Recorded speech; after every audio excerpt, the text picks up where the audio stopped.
Animals जे नालनि ते गौर कंदासीं ऐं उहे कहिड़ा नाला आहिनि जेके सिंधी उर्दू ऐं इंग्लिश में असां उन्हनि खे आइडेंटिफाई कंदासीं। त उन खां पहिरीं जिन दोस्तनि चैनल खे सब्सक्राइब नाहे कयो त उहे मज़ीद वीडियोज़ जे लाइ हिन चैनल खे सब्सक्राइब करणु न विसारींदा। जेकॾहिं का सजेशन्स हुजे त उनखे कमेंट बॉक्स में लिखंदा, लाइक करणु न विसारींदा। त अचो त ॾिसूं लेसन 1.1 एनिमल्स जे नेम में अॼु असां कुझु एनिमल्स जा नाला जेके आहिनि जेके मोस्ट कॉमनली असां वटि इस्तेमालु थींदा आहिनि।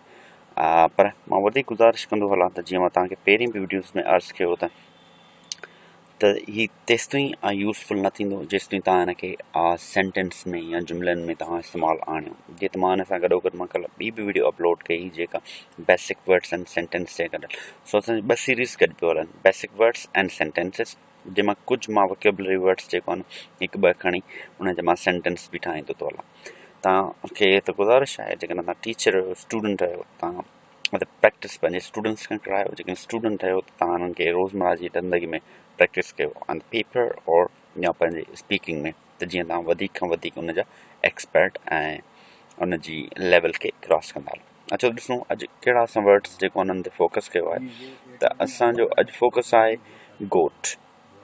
गोट जेको उर्दू में असां चवंदासीं बकरी, ऐं सिंधी में असां चवंदासीं बकरी। तो बे ऐं ॿे जो उन में जेको न फ़र्क़ु आहे सो उन पिक्चर में तव्हां इज़ीली आइडेंटिफाई था कंदो। जेकॾहिं तव्हां ॿियो वर्ड ॾिसंदो शीप, शीप जेको आहे न उनखे असां चवंदासीं उर्दू में भेड़ ऐं सिंधी में असां चवंदासीं रिड। जेके तव्हां पिक्चर में बि ॾिसी सघो था। तो शीप, भेड़ ऐं रिड। असां चौथे वर्ड्स ते हलंदासीं कैट, जेको उर्दू में चवंदासीं ॿिली ऐं सिंधी में असां चवंदासीं ॿिली। तव्हां पिक्चर में ॾिसी सघो था तव्हां कैट, ॿिली ऐं ॿिली। सिर्फ़ु फस्ट लेटर जो फ़र्क़ु आहे बे ऐं ॿे जो, बाक़ी कंप्लीट लेटर्स जेके आहिनि हुन में तक़रीबन सेम ई आहिनि। डॉग उर्दू में कुत्ता ऐं सिंधी में कुतो असां हुनखे चवंदासीं। तव्हां इमेज में ॾिसी सघंदो त हुनखे कीअं जेको डॉग, कुत्ता, कुतो।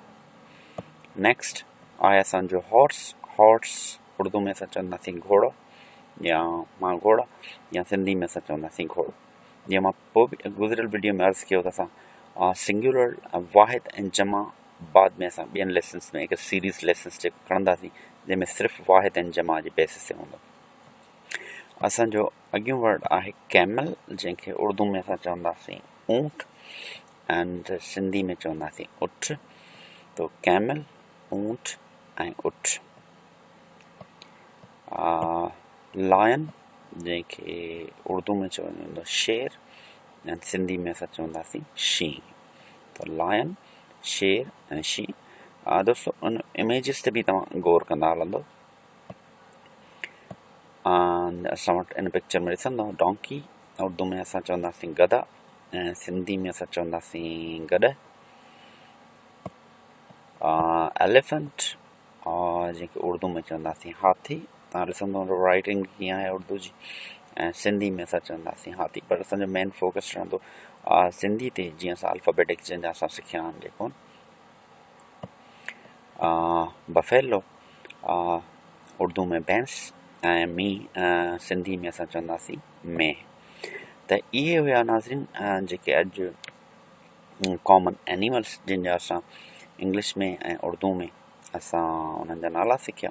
मां वरी बि तव्हांखे गुज़ारिश कंदो हलां त तव्हां हिननि लफ़्ज़नि खे ऐं हिननि नालनि खे पंहिंजे जुमिलनि में इस्तेमालु आणियो।